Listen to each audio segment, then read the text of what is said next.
Hello, lovely. It is Julie here with you today in this solo-sode to talk about my top 48 tips to being your Youest You. So, first of all, it has been such an honor being on this journey with you as we head into the end of the year.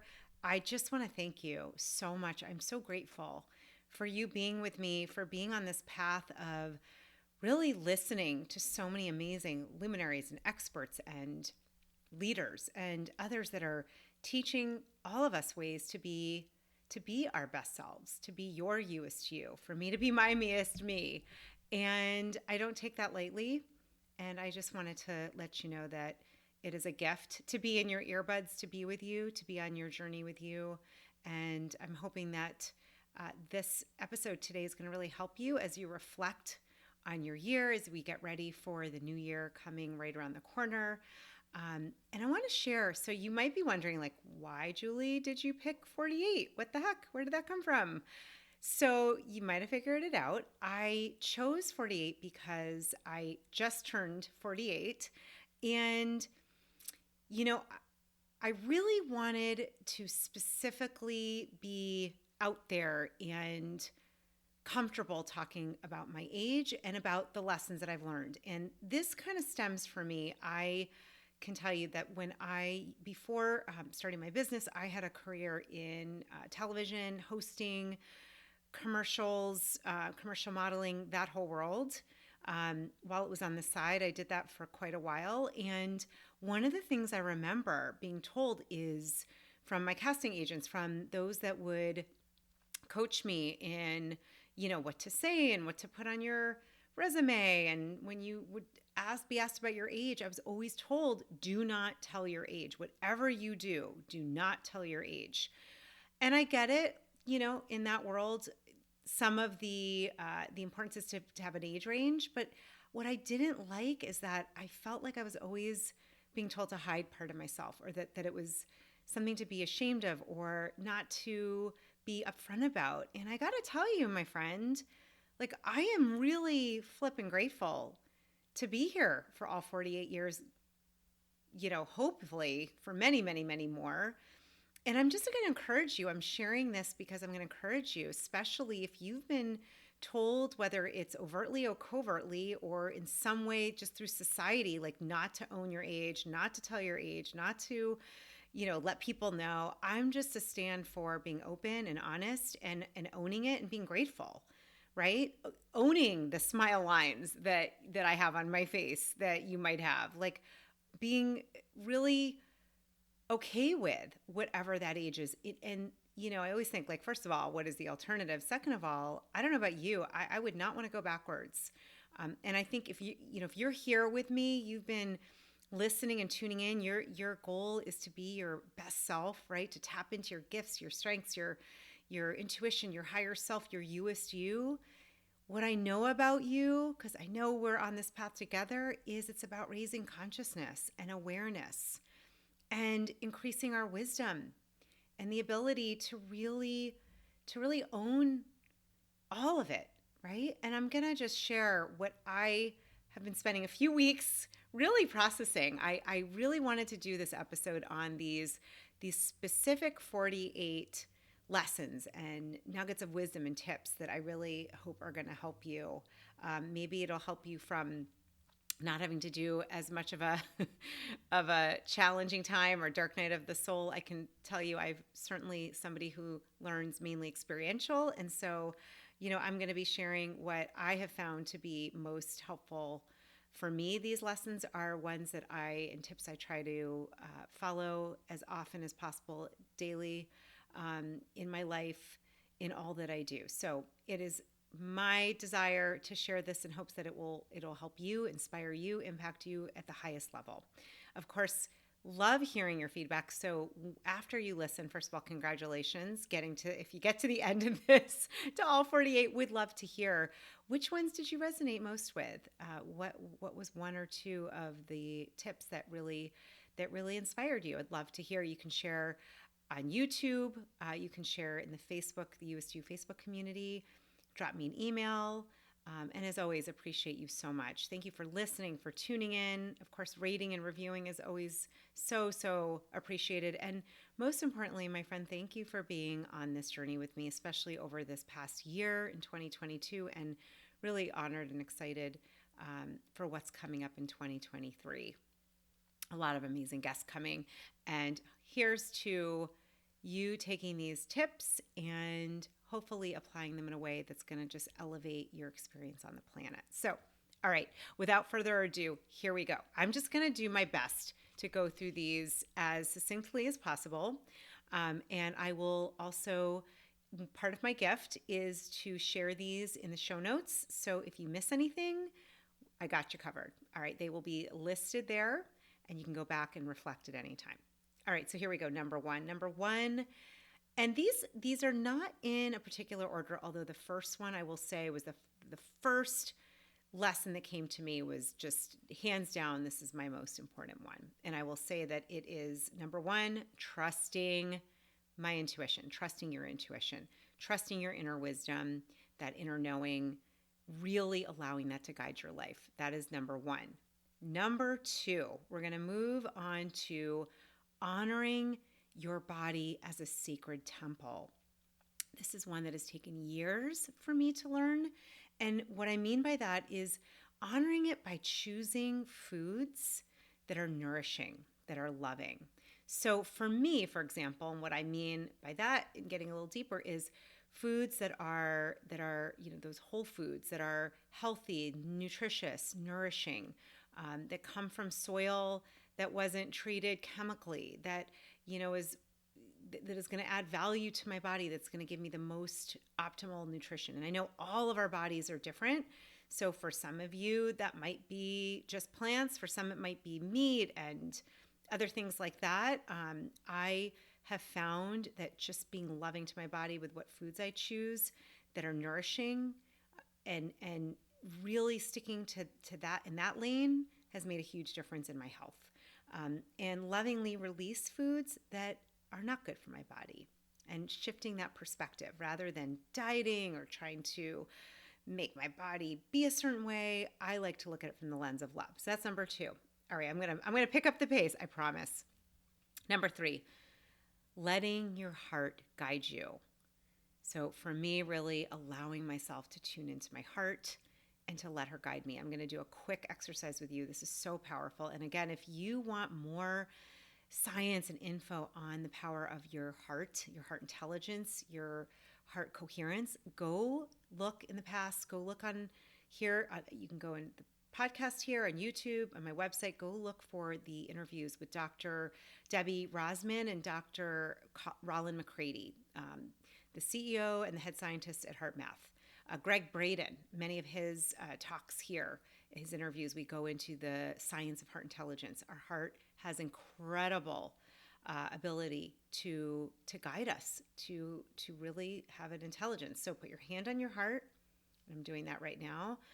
Take a deep breath and allow yourself to just sink in. Imagine you're breathing through your heart. And you might just ask yourself, what is the most loving thing I can do right now for me? Maybe you're wondering what to do next after listening to this podcast. Ask yourself, what is the most loving thing I can do? And just notice. Keep practicing, and I'm telling you, this has been a game changer. So, number three, let your heart guide you. Number four, dress in a way that feels aligned, that raises your energy. This one is so important. I didn't really get this for a while, and I have to say, I'm going to just out myself. When I was a new mom, I love a whole variety of styles and colors. I love to decide what I'm going to wear based on how I'm feeling. You certainly will find me in a lot of cash, loungy clothes. I also love cute skirts and dresses. And I remember I just had my second child and I really wanted to wear this cute little dress, shorter. And I remember asking a friend of mine, I'm like, can I wear this? Like, is this okay to wear this? First of all, I would never do that. Today, I'm not going to ask anybody if I can wear something. We all have the ability to choose and the right to choose. And I remember she was like, Julie, you can wear whatever you want. Like, you don't have to wear certain things because you're a mom. So that's my philosophy. You might see it different, and that's okay. But the point is, be comfortable in your skin. Choose what you love. When you lean towards love in any area, It always is going to be a match energetically. And so finding clothing, dressing in a way that feels aligned for yourself. Maybe it's an older style that isn't in anymore. Who cares? If you love it, wear it, right? Doesn't matter. Doesn't matter. So dressing in a way that feels aligned for yourself.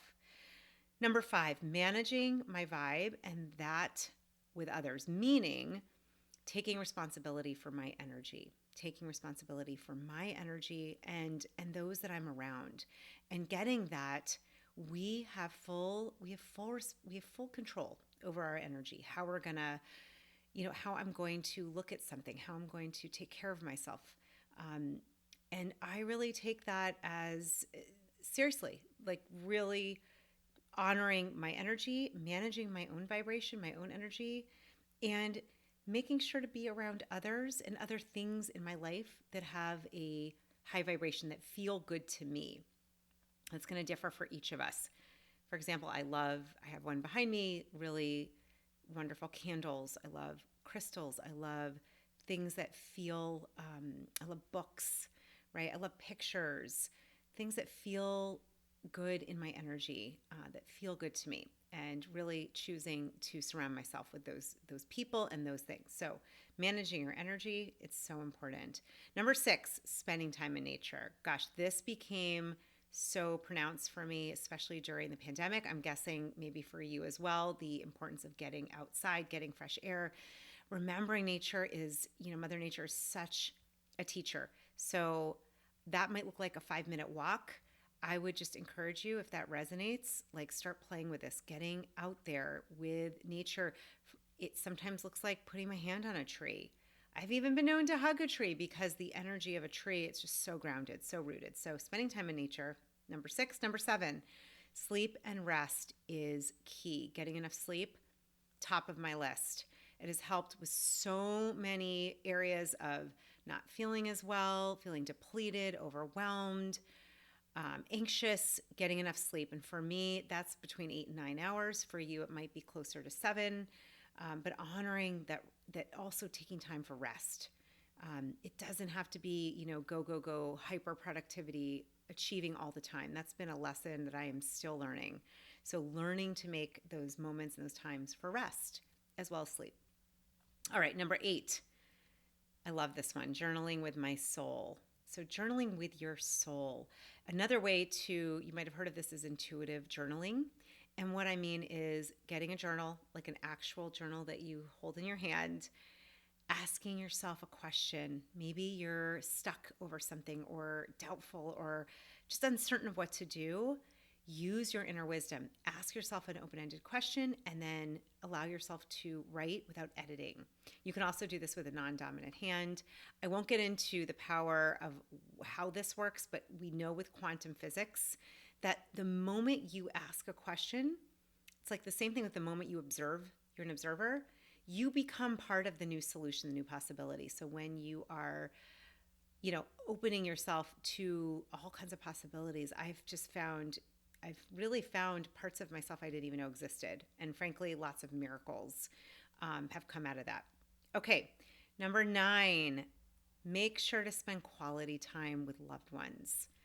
I have found in the past that I would often get caught up in working late hours, missing things either with my friends or my husband or my children. Try not to do that today as much, and really getting that quality time is so important. And so making that quality time with others, and then also making that quality time with yourself. Number 10, we're doing this. We're doing this, my friend. I'm going to go a little faster. Cultivating genuine friendships. So if a friendship doesn't feel good to you, if you're not feeling fed by it, if it's feeling like it's spiritually empty, I'm going to encourage you, it's okay to have friends that come and go. So really cherish and honor those friendships that are deep and meaningful, where you have somebody who can tell you the truth, that can give you loving critique, that can say, hey, that doesn't sound like your best. I love having my deep friendships, these beautiful souls all over, some near me and some not, that I know are going to be genuine and honest and authentic and tell me the truth, and that are loving. So cultivating those friendships, those soul sisters. I have many soul sisters, a few soul brothers, like really having that be a value. All right, number 11, your feet determine your priorities. This is just, just like it sounds. Wherever your feet are is really where you are valuing your time. And so that's something to think about. I know for me, this was a wake up. There were times when I chose to go to speak at a conference or be at an event and missed some of my children's earlier events in their lives. And whether it was, it might have been like a play or something at school. I tried not to miss too many of those, but I realized my feet determine my priorities, and, making sure you're clear on those priorities and that you are where you want to be. All right, so moving on to number 12, spend time with people who inspire you. Make sure that there are people that are around you who inspire you to be your best, whether that is your partner, dear friends, maybe you're in a community. I know for me, being in support groups and communities like this are so important. I've seen this in my own life, in the coaching academy that I have. We have really, really amazing, high vibe, inspiring people. Find places where you can be part of a community, part of a group, part of connectedness with others that are inspiring you, not that are bringing you down. Okay, number 13, working with people aligned with my business values, with my values. And I see this in business. And I will just share a quick story real quick. I had worked with somebody a couple years ago I thought was really going to help me in my business. And I had this inner feeling like I'm not sure we're really on the same page with our values. And it turned out we're not really. We're not exactly. I mean, bless her. But we're not exactly aligned in our values. And I made the decision since then that I'm only going to hire and work with. So people that I coach, that I mentor, those that I hire, like I make sure we are aligned in our values. So really important one. I think it's important for all of us you have the right to say no, and you also have the right to be choosy. And so bringing those values into your business, I think has been really important for me. Number 14, saying no when it's a no or it's not a full yes. That one, my friend, I am still working through, but it's gotten so much better. Like I'm clear now with my body when it's a full yes, when it's not, and learning to say no. So important. Number 15, self-care is self-love. It is not selfish. It is crucial. I just did an episode in November about that. And if you want to listen and get inspired, go find that one. But I'll just say it again, self-care is self-love. It is incumbent upon each of us to care for ourselves, because then we have a full cup, a full tank. And I am just like you, want to be of service and make an impact. Can't do that if you're not loving yourself. Okay. Number 16, stay curious instead of judging. This is one that I have to remember all the time, especially with some children around. And sometimes I notice it, frankly, with myself. So rather than judging another person, even judging yourself, move into the lane of curiosity, of asking questions, staying curious. And number 17 is the power of questions, the incredible power of asking deep, open-ended questions. The moment that we get into that space of opening the door with a question versus shame or judgment or making someone wrong or making yourself wrong, you change your energy, you change your vibration, you also change the way that you're looking at the situation, and there's more possibilities, new ways to understand what happened. And frankly, what I've seen, it often leads to healing. So 17, power of questions. Number 18, take your gifts and share them with the world. Do not play small. Okay, this is like, I feel very strongly about this, both for me, for you. Truly, while we're all connected, obviously, at the divine level, right? We're all in this unified force way. We're also individuated expressions of the divine. You're never going to be in this lifetime ever again. So those gifts, those skills that you have, like really go for it. Let yourself explore those gifts, share them, and please do not play small. The world really does not need you to dim any of your light. We need more of our light, more of our authenticity, our gifts. So I hope you'll really take that one to heart. And if you need help and support around not playing small, come find me. That's part of what I do when I coach. Okay, we're going to move on to number 19. What is meant for you will always come back around to you. Enough said. That, for me, under that is trust, just deep trust that what is meant for me, what is meant for you will always come back around. That means that I can be less attached, hands off. I don't need to be white knuckling things. This is one I keep in my phone and I read daily just to give you a little sense. Okay, number 20, to compare is to despair. I took that from the 12-step meetings and rooms. I have been using that over the last 20 years, and it's something I have to remind myself all the time.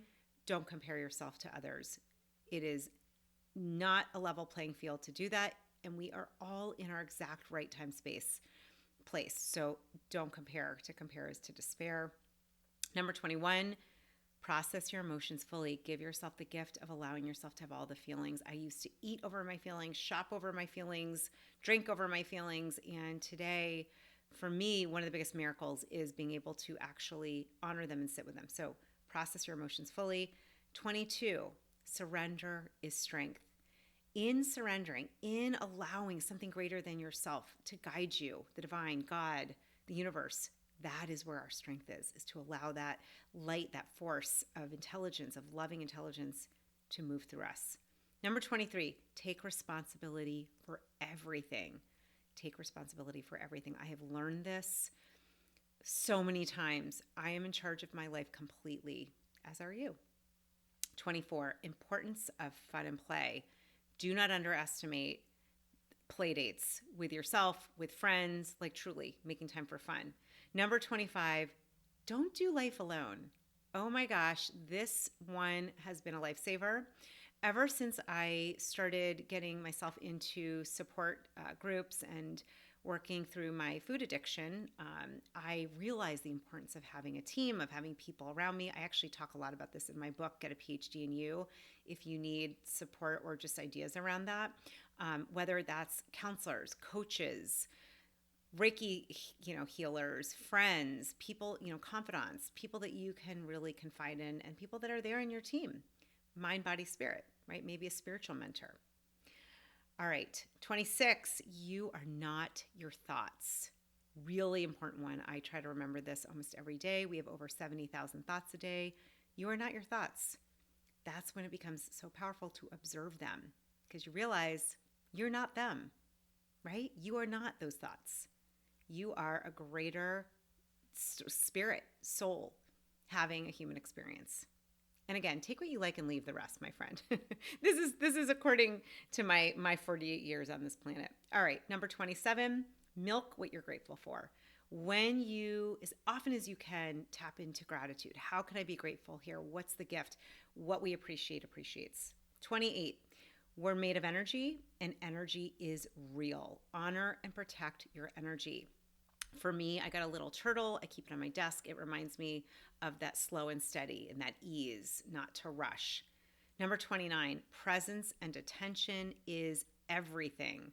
Being in this moment, realizing this breath you're taking right now with me is a gift. There are people around the world who did not take that breath, who did not exhale. Presence, attention, honoring the moment, it's everything. 30, forgiveness creates inner healing and sets you free. This is one of my most important lessons, is learning how to forgive others. But most importantly, what I've seen is learning how to forgive myself, learning how to forgive yourself. 31, choosing love when in doubt. So when in doubt, for me, what I've noticed, the answer, the one that is always the high road, that loving response is the one that I feel is truly what my soul desires for me. 32, I think of kindness as my primary religion. Being kind to myself, to others, trying to do no harm, to be kind in any way I can, that is my compass. That is my primary religion.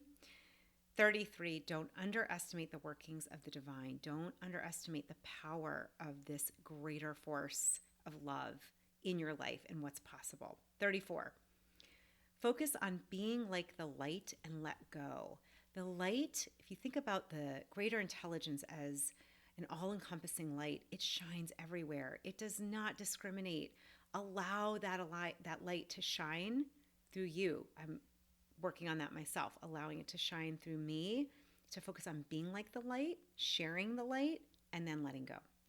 35, always look to see how I can be of greater service. How can you be of greater service and of a greater, making a greater impact for the highest good of others? I love to ask myself, how might I be of greater service here to myself and others? Number 36, we're getting there. Set intentions and really be like that intention. If your intention is, to be more loving, then ask yourself, how can I be that way? How can I bring that into my life? Those intentions are magic. 37, spend time in silence every day to know yourself better and cut the outer noise. So important, whether it's meditating, taking a walk, sitting still. 38, your body doesn't lie. Listen to your body. Ask what it's saying to you. Ask about the messages of what's happening if there's pain. Your body will never lie. That one is probably one of my most important lessons. 39, turn your career and life over to the divine. Surrender the outcome. Now, this is something I've been practicing for the last few years. I get up and I just almost every morning when I remember say, God, you are my employer, you are my director, you are in charge. And that has helped me incredibly, just to let go and know that I will be placed where I'm meant to be placed. Number 40, God is my employer. That's what I just said. It's the same, kind of similar to turn your career and life over to the divine. The divine is my employer. If God doesn't work for you, then sub a word that does. And if that doesn't fit, then that's cool. I just like the idea that it is not about my will. It's about aligning with the will of something greater than myself. 41, every tough experience has a gift. Look for the gift in everything. Ask yourself, what is the gift here? 42, do what your soul moves you to do. It's not about me anyhow. And that comes back to really getting, at least for me, I just like to get back to that place of how can I be of service? That, choosing to do this podcast, right? It's not about me anyhow, right? I'm leading it. I'm doing this solo episode. Have to create all of the interviews and the show notes. However, it's my soul moved me to do this. And it isn't about me. It's about you. It's about our world. So find that in you. What moves your soul? 43, as much as possible, look for the divine in others. Look for that divine spark in everyone else. 44, it really does take a village. So create that team, create that support around you. And this is not just for you, but if you have children, if you have, parents you're taking care of, make sure you're not doing this alone. Lean into the village. 45, talk to your body lovingly, your cells, your organs, all of it. They're listening. Talk to your body with appreciation and love. I now do this thing. I draw a heart around my body every day. It probably looks a little weird, but I love it. And I just say, I love you. So talk to your body with love. Number 46, when in doubt, don't. When you're feeling that for me, that's really helped. When in doubt, pause, and I don't. Number 47, 2 left. Energy is life. Where your attention goes, energy flows. Energy is life. Where am I putting my energy? Where do I feel energy? Where do I not? For me, it's about honoring my energy, which is honoring my life. Number 48. And lastly is you always have a choice how to respond. You always have a choice. And that's where adding that pregnant pause, that taking a beat, taking a moment so that you can choose, that I can choose to respond how I want. So I know this was a lot to cover. I really, really, really hope that these 48 tips, these lessons, hopefully wisdom, were helpful for you. I wanted to do this for the end of the year as we move into the next year. I invite you to really reflect, maybe find the top 3 or 5 that really resonated, and to seek into your own self and ask your own Youest You. How might I add this into my life? How might I make this a priority or part of my 2023, my next year and the years to come? And I'm also going to just encourage you to love yourself, love your age, love whatever experiences you've gone through, because they all make you who you are right now. And you, my friend, are a masterpiece. You are sacred. And from my heart to yours, I am just so grateful to be on this journey with you. I love and cherish your Youest You, and I hope that this was inspiring and helpful. Until the next time, wishing you a beautiful end of the year, and hopefully peace, love, joy, abundance, and a deep honoring of yourself. Mwah.